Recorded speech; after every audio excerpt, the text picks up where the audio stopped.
جماله حسنت جميع خصاله صلوا علیہ وآلہ۔ میرا دین عنبر وارسی بخدا ہے عشق محمدی، میرا ذکر و فکر ہے بس یہی صلوا علیہ وآلہ۔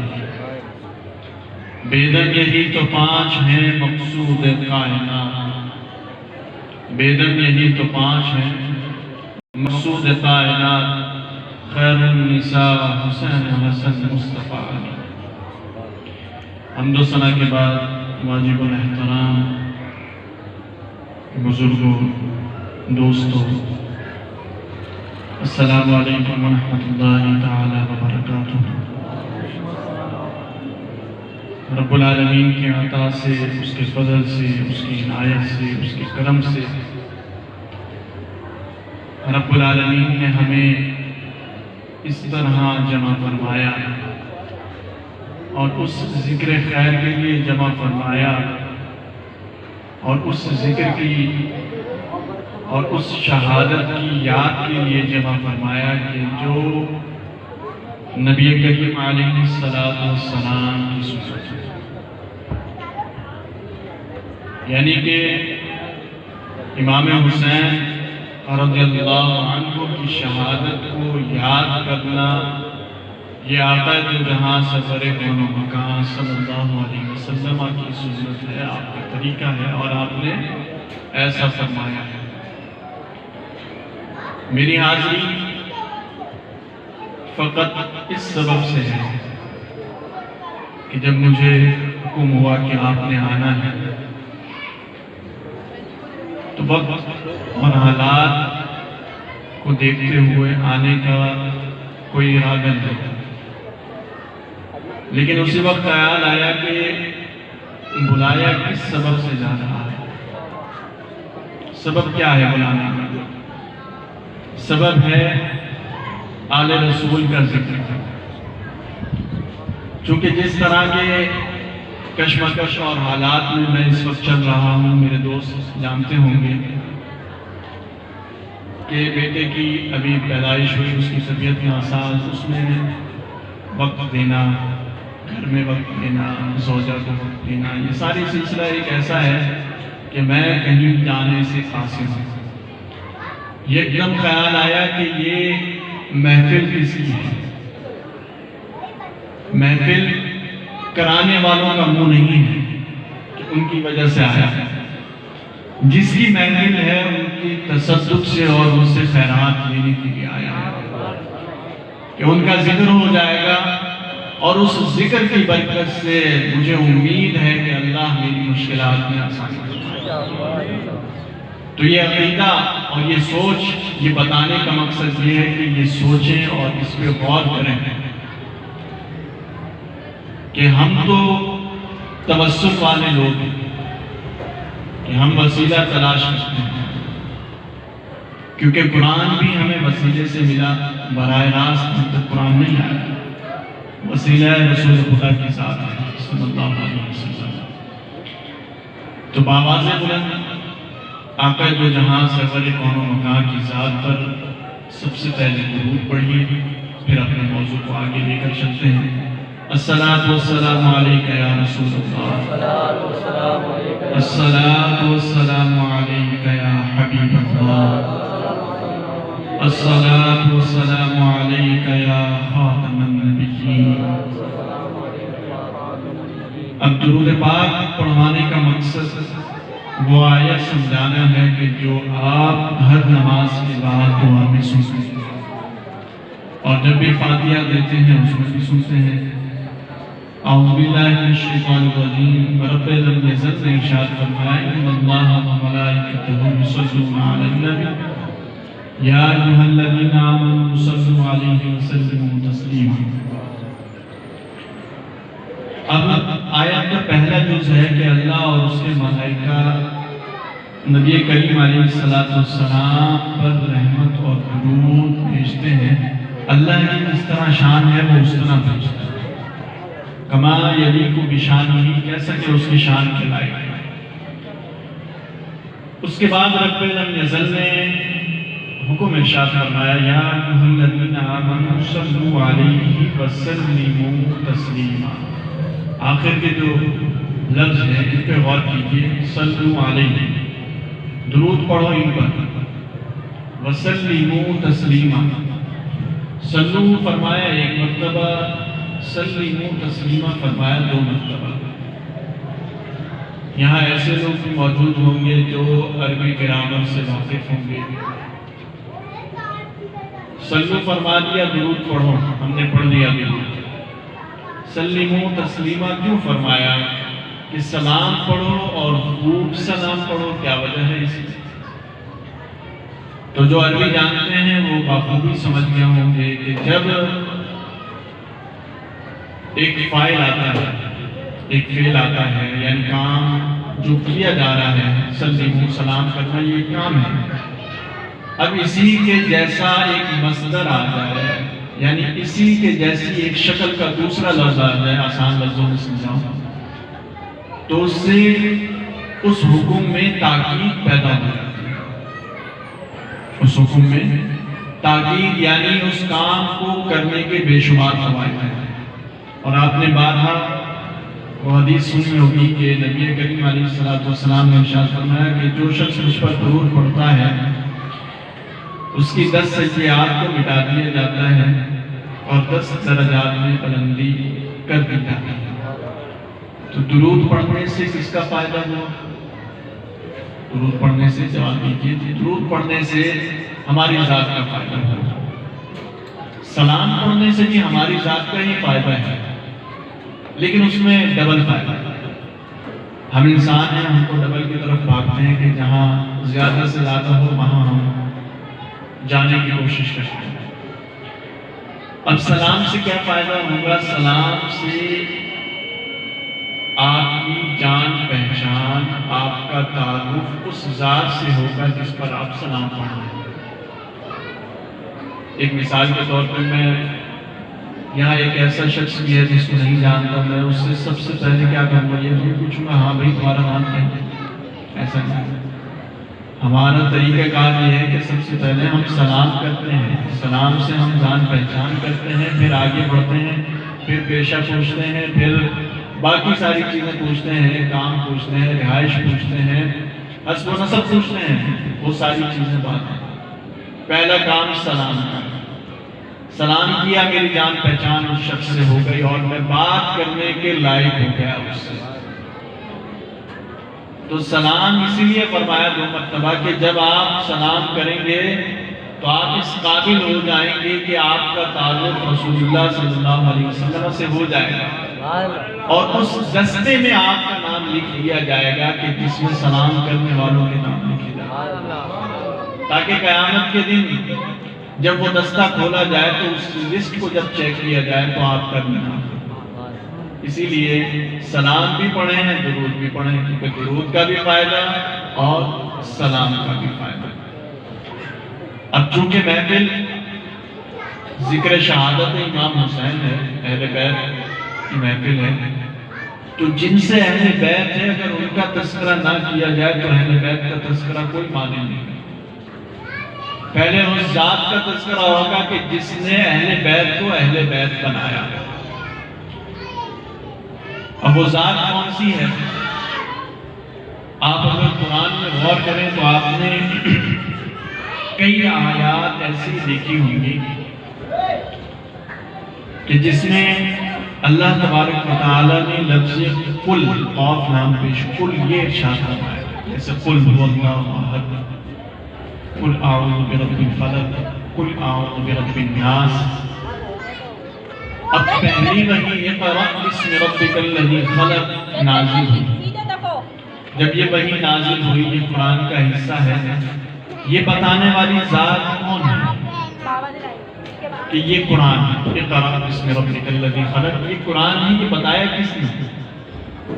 یہ نبی کریم علیہ السلام نے فرمایا کہ یہ قرآن ہے، اور ہم نے کہا کہ ہم نے تسلیم کر لیا. تو یہاں تو لفظ قل نہیں فرمایا، اقرأ بسم ربک الذی خلق، اس سے پہلے قل تو نہیں فرمایا کہ فرما دیجئے اپنی امت سے کہ یہ پڑھو اپنے رب کے نام سے. جو آیت میں نے پڑھی اس آیت میں ایسا کیا خاص، ایسی کیا بات ہے کہ اس کو قل سے مخاطب فرمایا؟ لفظ قل اس میں پہلے تذکرہ کیا، پہلے ذکر کیا، اس کے بعد باقی کانٹیکسٹ آگے چلا۔ تو سمجھنے کی بات یہ ہے کہ جس آیت میں بھی لفظ قل آ جائے اس میں تاکید آ جاتی ہے، اس آیت میں تاکید آ جاتی ہے، اور وہ آیت یوں سمجھ لیجیے کہ ہمارے لیے واجب کا درجہ رکھتی ہے۔ رب لم یزل نے ارشاد فرمایا قل لا اسألکم علیہ اجرا، یہاں تک ترجمہ کرتے ہیں، فرما دیجیے اے محبوب صلی اللہ علیہ وسلم میں اس پر تم سے کوئی اجر نہیں مانگتا، کوئی اجر نہیں مانگا ہم سے، نفی ہو گئی، بات یہاں نہیں میں آ گئی کہ کوئی اجر نہیں مانگتا میں تم سے، الا المودۃ فی القربى، مگر اپنے اہل بیت اور اپنے قربت والوں کی محبت چاہتا ہوں، مودت چاہتا ہوں۔ اب کس پر اجر مانگا جا رہا ہے؟ حضور نے فرمایا کہ اجری الا علی اللہ، کہ میرا جو یہ اجر ہے جو میں نے آپ کو تبلیغ کی کوہ صفا سے لے کر گنبد خضرا تک جو میں تبلیغ کرتا رہا، وہ ساری تبلیغ کا اجر اللہ کے پاس ہے، لیکن اللہ کے حکم سے صرف ایک چیز مانگتا ہوں، وہ چیز کیا ہے کہ اہل بیت کی محبت، اپنے قرابت داروں کی محبت۔ آج اگر ہم اپنے آپ کو دیکھیں یا اپنے معاشرے کو دیکھیں، میں اہل سنت سے مخاطب ہوں اور اہل سنت کی بات کر رہا ہوں کہ اہل سنت جو ہیں وہ جس طرح محبت و مودت رکھنی چاہیے اس انداز سے پیچھے ہو جاتے ہیں۔ جو پنجتن پاک ہیں، اہل بیت ہیں، ان سے جس انداز سے محبت رکھنی چاہیے اور جو انداز نبی مکرم علیہ السلام نے اختیار کیا، وہ انداز ہمارے اندر ناپید ہوتا جا رہا ہے۔ کیوں ناپید ہوتا جا رہا ہے؟ کہ ہم صرف ان باتوں پر آ گئے جو غیر ضروری ہیں، ضروریات دین میں ان کا کوئی حصہ نہیں، جیسے حدیث پکانا، شربت پکانا، بنا کے تقسیم کرنا، یہ نظر و نیاز ایک الگ چیز ہے، لیکن اصل محبت جو ہے وہ ہے کہ جو نبی کریم علیہ السلام نے پنجتن پاک سے کر کے دکھائی، جو میں آگے آپ کو حدیث کے طور پر بتدریج بتاؤں گا۔ تو اہل بیت کی محبت ہم پر اس آیت کے تحت کیا ہو گئی؟ واجب ہو گئی، اور حضور نبی کریم علیہ السلام نے طائف کی وادی میں اپنے رخساروں کو زخمی کروایا، اپنے دندان مبارک شہید کروائے، تلواروں کے سائے میں جہاد کرتے رہے، دین تبلیغ کرتے رہے، کسی بھی اجر پر، کسی بھی تبلیغ دین کے کام میں آپ سے کچھ نہیں مانگا، اپنی امت سے کچھ نہیں مانگا، فقط مانگا تو اپنی اہل بیت کی محبت مانگی، اور اسی اہل بیت سے عداوت و بغض شروع سے چلا آ رہا ہے بنو امیہ کے دور سے۔ میں آپ کو یہاں حدیث سناتا چلوں کہ نبی کریم علیہ السلام نے فرمایا علیکم سنتی، اور کما قال علیہ السلام، یہ ایگزیکٹ الفاظ نہیں حدیث کے، لیکن مفہوم ہے جس کو میں عربی میں بیان کر رہا ہوں۔ علیکم بسنتی و سنت الخلفاء الراشدین والمہدیین، کہ تم پر میری سنت ہے اور میرے خلفاء راشدین کی سنت ہے۔ خلفاء راشدین کی سنت ہے، اور فرمایا کہ وہ خلفاء راشدین کتنا عرصہ رہیں گے؟ 30 سال، 30 سنہ، 30 سال ان کا دور رہے گا۔ اب جب آپ پڑھیں گے یا کسی سے سنیں گے تو آپ ذرا میں ایک سوال پوچھتا ہوں کہ آپ کے نزدیک خلفاء راشدین کتنے ہیں؟ بتائیے گا ذرا۔ 4 خلفاء راشدین ہیں۔ تو اب 30 سالوں کو ذرا تقسیم کیجئے، اگر کہیں لفظ ایسے ہوں کہ سال آگے پیچھے ہو جائے تو کوشش کروں گا جو میرے ذہن میں ہے۔ 2.5 ہے، 2.5 سال حضرت ابوبکر صدیق، 10 سال حضرت عمر فاروق ہیں اور 12 سال حضرت عثمان غنی۔ کتنے ہو گئے؟ 10 اور 12 22 اور 2.5 سال 24.5 اور 5 سال حضرت علی ہیں۔ کتنے ہو گئے؟ 29.5۔ 6 مہینے کام ہے۔ آپ کے نزدیک تو خلفائے راشدین 4 ہیں نا، تو ان چاروں کا وقت پورا ہوتا ہے 29.5 سال پر۔ 6 مہینے کہاں گئے؟ وہ 6 مہینے امام حسن، وہ بھی خلفائے راشدین میں شامل۔ تو وہ 6 مہینے جب پورے ہوتے ہیں تو 30 سال مکمل ہو گئے، اس کے بعد ملوکیت آ جاتی ہے، اس کے بعد جو بادشاہت کا نظام ہے وہ رائج ہو جاتا ہے۔ ہمارے لیے کیا ہے؟ علیکم بسنتی و سنت الخلفاء الراشدین، میری سنت یعنی نبی کریم علیہ السلام کی سنت اور خلفاء راشدین کی سنت ہم پر لازم۔ تو یہ 30 سال مکمل ہوئے خلفاء راشدین، اور جو آیت مبارکہ ہے کُلَّ أَسْأَلُكُمْ عَلَيْهِ أَجْرًا إِلَّا الْمَوَدَّةَ فِي الْقُرْبَى، جب نبی کریم علیہ السلام نے منبر پر چڑھ کر یہ آیت تلاوت فرمائی تو پوچھنے والوں نے پوچھا کہ قرابت دار کون ہے؟ سوال ہے نا، إِلَّا الْمَوَدَّةَ فِي الْقُرْبَى، قرابت داروں کی محبت کا حکم دے دیا لیکن پتہ ہی نہیں قرابت دار کون ہے، اہل بیت کون ہے۔ تو نبی کریم علیہ السلام نے ارشاد فرمایا علی، فاطمہ، حسین و حسن، یہ قرابت دار ہیں، یہ اہل بیت، یہ اہل بیت ہیں۔ اور اسی بارے میں حضرت علی سے سوال ہوا جب آپ کوفہ کے منبر پر چڑھ کر خطبہ ارشاد فرما رہے ہیں تو پوچھا گیا کہ قرابت دار کون ہیں؟ فرمایا کہ میں ہوں، فاطمہ ہیں، حسین و حسن ہیں، یہ قرابت دار۔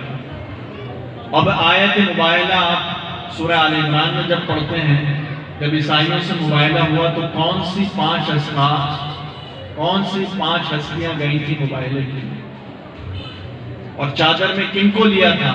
نبی کریم علیہ السلام۔ تو نبی کریم پنجتن پاک جب ہم کہتے ہیں تو نبی کریم علیہ السلام کی ذات پاک، پھر حضرت علی کی ذات پاک، پھر حضرت فاطمہ الزہرا رضی اللہ عنہا کی ذات پاک، پھر حضرت حسن کی ذات پاک ہے، پھر حضرت حسین رضی اللہ عنہما کی ذات پاک ہے۔ یہی تو 5 ہیں مقصود کائنات جو حضرت بیدم شاہ بھارسی علیہ الرحمہ نے فرمایا، یہی تو 5 ہیں مقصود کائنات، خیر النساء حسین و حسن مصطفیٰ علی۔ یہ صرف بیدم شاہ صاحب نے نہیں فرمایا، امام شافعی علیہ الرحمہ نے بھی اس کو ربائی لکھی کہ یا اہل بیت رسول اللہ صلی اللہ علیہ وسلم، کہ اہل بیت رسول، اگر آپ پر، آخری اس کا ہے لا صلاۃ لہ لم یصلی علیہ، اس کی نماز نہیں ہے جو آپ پر صلاۃ نہیں پڑھتا۔ اب صلاۃ ہم کس پر پڑھتے ہیں ذرا غور کیجئے نماز میں، اللہم صلی علی محمد وعلی آل محمد۔ آل محمد کون ہے؟ آل محمد تو آپ بخوبی جانتے ہیں۔ تو امام شافعی فرماتے ہیں اس کی نماز نہیں ہے کہ جو آل رسول پر صلاۃ نہیں پڑھتا۔ تو ان تمام احادیث کی روشنی میں اور اس ایک آیت کی روشنی میں، اس ایک آیت کو ہی اٹھا لیں تو ہم پر کیا ہے؟ اہل بیت کی محبت واجب ہے، اور اہل بیت سے محبت ہم پر اسی لیے واجب ہے کہ ہمارے آقا و مولا سرور کون و مکان صلی اللہ علیہ وسلم نے کی ہے۔ کس طرح فرمایا حسین منی و انا من الحسین، حسین مجھ سے ہیں اور میں حسین سے ہوں۔ ذرا آپ نے غور کیا اس بات پر؟ چلیں آج میں آپ کو غور کرواتا ہوں۔ حسین منی، بیٹا باپ سے، حسین منی تک سمجھ میں آ گئی۔ وَأَنَا مِنَ الْحُسَيْنِ کہاں؟ حضور کی ذات حسین سے کیسے ہو سکتی ہے؟ ذرا غور کیجیے، حدیث کو بیان فرما دی نبی کریم علیہ السلام نے، سمجھنے کے لیے آپ کو چاہیے کہ اہل بیت کی محبت اختیار کریں، اہل بیت کی مودت اختیار کریں۔ حسین ابنی، جب حسین پیدا ہوئے پیدائش سے لے کر کربلا تک، یہ حسین ابنی ہے کہ حسین نبی کریم علیہ السلام سے ہیں۔ وَأَنَا مِنَ الْحُسَيْن، میں آج آپ کو سمجھاتا ہوں کہ کربلا سے لے کر آج تک وَأَنَا مِنَ الْحُسَيْن چل رہا ہے، حسین سے مصطفیٰ کی ذات چل رہی ہے۔ اگر اس وقت حسین بیٹھ جاتے، اس وقت حسین بیٹھ جاتے، ایک آستانہ بنا لیتے، درس و تدریس کر لیتے، جہاد کو ترک کر دیتے، تو کیا آج آپ کو لگتا ہے کہ دین اسلام باقی ہوتا؟ دین اسلام آپ کو لگتا ہے کہ باقی ہوتا؟ وَأَنَا مِنَ الْحُسَيْن کی تعبیر یہی ہے، تشریح یہی ہے کہ کربلا سے لے کر آج تک وَأَنَا مِنَ الْحُسَيْن چل رہا ہے۔ حسین نے اپنے سر کو کٹایا تو آپ تک دین پہنچا۔ نبی کریم علیہ السلام تشریف فرما ہے۔ اب اس حدیث کو بھی میں آپ کو بیان کرتا ہوں کہ آپ نے صرف اتنا سا ٹکڑا سنا ہے، حسین ابنی وَأَنَا مِنَ الْحُسَيْن، اس کے پیچھے کیا چل رہا ہے وہ نہیں سنی آپ نے، امید ہے نہیں سنی ہوگی۔ عرض کرتا ہوں کہ نبی کریم علیہ السلام اپنے اصحاب کے ساتھ مدینے کی گلی میں تشریف لے جا رہے ہیں۔ اس میں بہت سارے نکات آپ کو ملیں گے۔ اپنی اولاد سے محبت کرنا بھی آپ اسی سے سیکھیں گے۔ نبی کریم علیہ السلام تشریف لے کر جا رہے ہیں کسی دعوت پر، اور گلی سے گزرتے ہیں تو دیکھتے ہیں کہ حسین رضی اللہ عنہ بچوں کے ساتھ کھیل رہے ہیں۔ تو اگر آپ میں سے یا مجھ میں سے کوئی ہوتا ہے چلیں کھیل رہا ہے تو میں اپنے دوستوں کے ساتھ ہوں، میں بچے کے ساتھ گفتگو کروں گا، یہ ہماری سوچ ہے۔ لیکن اس سوچ کو تبدیل کرنے کی ضرورت ہے کہ نبی کریم علیہ السلام کی سنت دیکھیں اور ان کا فعل دیکھیں۔ نبی کریم علیہ السلام چلے نہیں گئے بلکہ حضرت حسین کے پیچھے دوڑنا شروع ہوا۔ حضرت حسین کے پیچھے دوڑنا شروع ہوئے، اور ادھر بھی حسین تھے، ادھر ادھر بھاگنا شروع ہوئے۔ جہاں جہاں حسین رضی اللہ عنہ جاتے نبی کریم علیہ السلام ان کے پیچھے جاتے۔ بالآخر نبی کریم علیہ السلام نے حضرت حسین کو پکڑا اور اٹھایا اور اپنی زبان مبارک حضرت حسین کے منہ اپنی زبان مبارک حضرت حسین کے منہ میں دی۔ تو کیا ثابت ہوا کہ اپنی اولاد سے محبت آپ گھر میں ہوں تب بھی کریں، باہر ہوں تب بھی کریں، کسی دوست کے ساتھ جا رہے ہوں تب بھی یہ محبت کریں۔ اور فرمایا حسین منی وَأَنَا مِنَ الْحُسَيْن، جب زبان مبارک حضرت حسین کے منہ میں دے دی تو اس کے بعد فرمایا حسین مجھ سے ہیں اور میں حسین سے۔ تو جو حسین سے محبت کرتا ہے وہ نبی سے محبت کرتا ہے۔ اب آگے چلیے، نبی کریم علیہ السلام نے حضرت حسین کو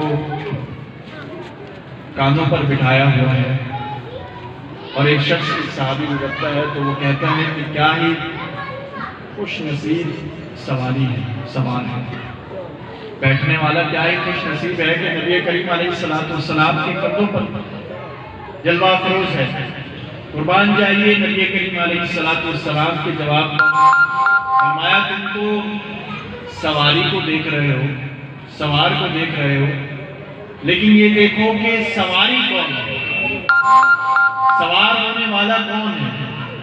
یعنی نبی کریم علیہ السلام نے حضرت حسین کی فضیلت و مرتبہ بیان کیا کہ مجھ کو نہ دیکھو حسین کو دیکھو، یہ عمل مصطفیٰ ہے، یہ عمل مصطفیٰ ہے۔ اور اسی طرح سے ایک حدیث ہے کہ نبی کریم علیہ السلام نے حضرت حسن نے حسین کو بوسہ دیا تو ایک شخص وہاں سے اس نے دیکھا اور عرض کی یا رسول اللہ میرے 10 بیٹے ہیں، میں نے آج تک کسی کو نہیں چوما، کسی کو بوسہ نہیں دیا۔ تو اس وقت نبی کریم علیہ السلام نے ارشاد فرمایا کہ جو ہمارے چھوٹوں پر رحم نہیں کرتا اور ہمارے بڑوں کی عزت نہیں کرتا، من لم یرحم صغیرنا ولم یعقب کبیرنا فلیس منا، وہ ہم میں سے نہیں. تو سکھانا مقصود کیا تھا کہ اپنی اولاد سے محبت کی جائے.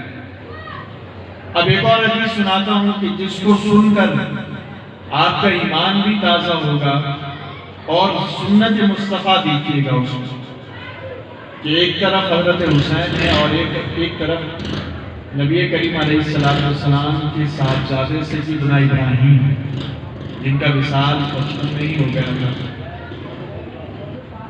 تو نبی کریم علیہ السلام فرماتے ہیں آتانی الجبریل، میرے پاس جبریل آیا اور عرض کی یا رسول اللہ صلی اللہ علیہ وسلم اللہ آپ پر سلام بھیجتا ہے اور ساتھ فرماتا ہے کہ ان دونوں میں سے یہ دونوں جو بیٹے ہیں آپ کے یہ آپ کی گود میں جوان نہیں ہوں گے، یہ آپ کی گود میں جوان نہیں ہوں گے، ان میں سے ایک کا انتخاب کر لیجیے، ان دونوں میں سے ایک کا انتخاب کر لیجیے کہ کس کو رکھنا ہے اور کس کو اللہ کے سپرد کرنا ہے. نبی کریم علیہ السلام کی چشمان مبارک سے آنسو جاری ہوتے ہیں. نبی کریم علیہ السلام رونا شروع کرتے ہیں. پھر تھوڑی دیر بعد ارشاد فرماتے ہیں کہ حسین رکھ لیتا ہوں ابراہیم دے دیتا ہوں، حسین رکھ لیتا ہوں ابراہیم دے دیتا ہوں. اس کی وجہ کیا تھی؟ اس کی وجہ نبی کریم علیہ السلام بیان فرماتے ہیں کہ اگر حسین کو دے دیا تو اس حسین کے دینے کے سبب سے میری فاطمہ بھی روئی اور اس کا رونا مجھ سے برداشت نہیں ہوگا. اگر ابراہیم کو دیتا ہوں تو صرف رب مجھ تک پہنچے گا، کسی اور تک نہیں پہنچے گا.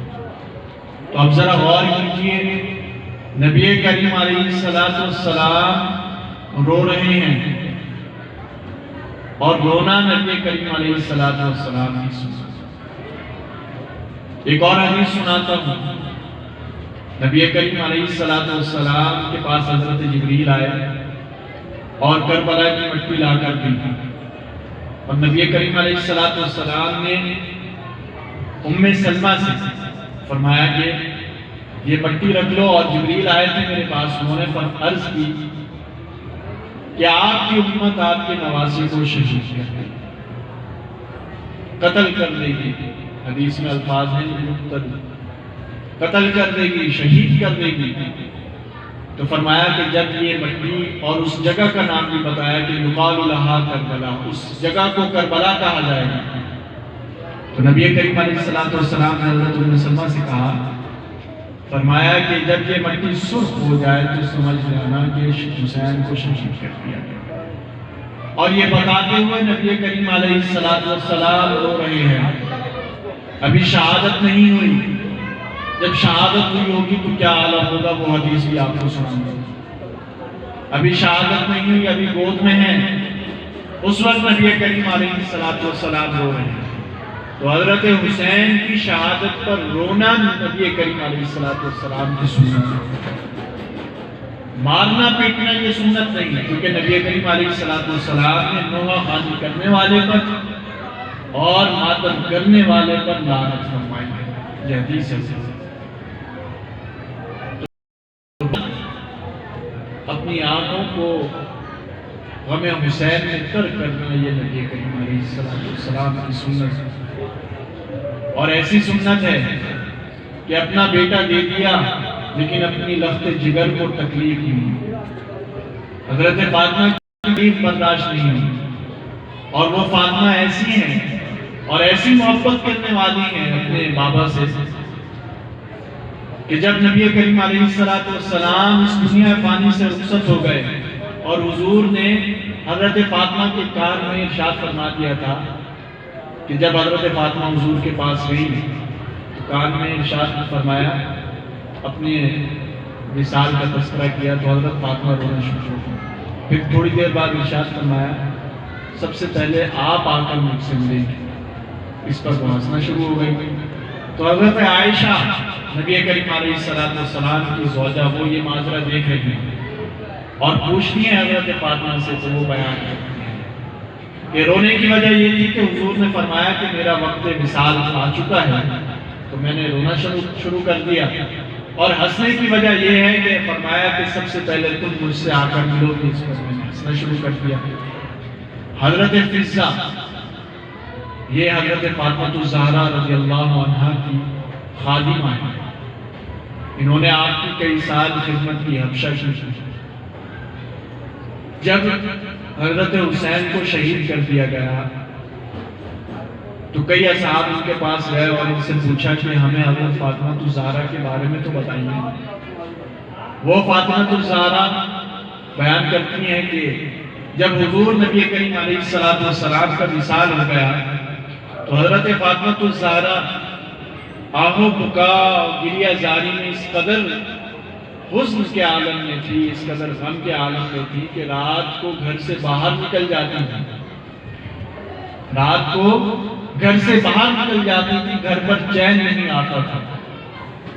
تو پھر کیا مدینے کے لوگ چراغوں کو بجھا دیا کرتے تھے کہ کسی غیر محرم کی نظر حضرت فاطمہ پہ نہ پڑے، کسی غیر محرم کی نظر۔ اگر ہم اپنے معاشرے میں اس کو دیکھیں، کسی پر غم کی حالت تاری ہو، حزن چھایا ہوا، اگر وہ گلی میں نکل آئے تو ہزارہ لوگوں کو ادھر سے دیکھے گا، کوئی ادھر سے دیکھے گا، کوئی ادھر سے دیکھے گا۔ ہم یہ نہیں دیکھیں گے کہ غیر محرم ہے، نظر نہ پڑے، ہم جاننا چاہیں گے کہ وجہ کیا ہے۔ اور وہاں کا عالم دیکھیں کہ انہوں نے چراغ بجھا دیے کہ حضرت فاطمہ الزہرا پر کسی غیر محرم کی نظر نہ پڑے۔ قربان جائیے حضرت علی کے عمل پر کہ حضرت علی نے انہیں روکا نہیں، بلکہ ان کے لیے ایک الگ کمرہ بنا دیا کہ جب حزن کی، غم کی کیفیت آپ پر آئے تو آپ اس کمرے میں بیٹھ کے رو جائیں، کیونکہ آپ کے رونے کے سبب سے حسن و حسین کو تکلیف ہوتی ہے، کیونکہ ابھی چھوٹے تھے وہ، تو جب بچے اپنی ماں کو روتا ہوا دیکھتے ہیں تو وہ بھی رونا شروع کر دیتے ہیں۔ تو اس لیے حضرت علی نے ایک الگ کمرہ بنا دیا کہ جب آپ پر حزن کی کیفیت طاری ہو، اس طرح کا معاملہ ہو تو ایک الگ کمرے میں جا کے رو لیا گیا۔ اور پھر فرماتی ہیں کہ مجھے حکم ہوا کہ جب اس طرح کی کیفیت ہو تو حسن و حسین کو گنبد خضرا میں لے کر جایا کرو، ان کو وہاں تشفی ملے گی، شفا ملے گی، یہ بیٹھیں گے وہاں بات کریں گے اپنے نانا سے، ان کو سکون ملے گا۔ اب ذرا غور کیجئے کہ جو شخص اپنی آل سے اتنی محبت کرتا ہو اور اسی کی امت ان کو شہید کرتے تو کیا عالم ہوگا، تو وہ کیا عالم ہوگا۔ اور حضرت علی کی تو شان ہی نرالی ہے۔ فرمایا غدیر خم، آپ نے سنا ہوگا، من کنت مولاہ فہذا علی، جس کا میں مولا ہوں اس کے علی مولا ہیں۔ یہ آپ نے ایک ٹکڑا سن لیا بس، اب اس کے آگے بھی تو سنیے ذرا، اس کے آگے کی حدیث آپ کو کون سنائے گا؟ کبھی آپ نے سنی؟